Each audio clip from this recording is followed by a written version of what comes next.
অমিতাভ বচ্চনের সহ অভিনেতা প্রিয়াংশু ওরফে বাবু রবি সিং ছেত্রীর অর্ধনগ্ন মরদেহ উদ্ধার করা হয়েছে ভারতের নাগপুর থেকে। ঝুন্ড সিনেমায় অমিতাভের সঙ্গে অভিনয় করে আলোচনায় আসা এই অভিনেতার মৃত্যু ঘিরে এখন ক্রমেই বাড়ছে রহস্যের দানা।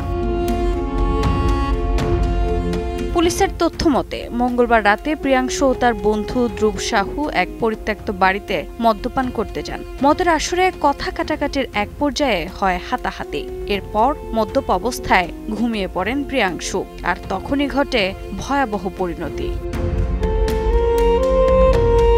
পুলিশ আরও জানায়, ধ্রুব ধারালো অস্ত্র দিয়ে প্রিয়াংশুর ওপর আক্রমণ চালায় এবং তাকে অর্ধনগ্ন অবস্থায় প্লাস্টিক দিয়ে বেঁধে ফেলে রেখে যায়। স্থানীয়রা পরে হাসপাতালে নিয়ে গেলে চিকিৎসক মৃত ঘোষণা করেন প্রিয়াংশুকে। পুলিশ সন্দেহ করছে পূর্বশত্রুতার জেরেই হত্যার মূল কারণ হতে পারে।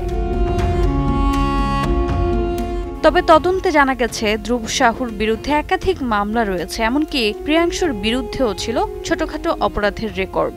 দুজনের মধ্যে আর্থিক বিরোধ চলছিল। পুলিশি তদন্ত এখন এগোচ্ছে সেই সূত্র ধরেই। রোজা চৌধুরী, সময় সংবাদ।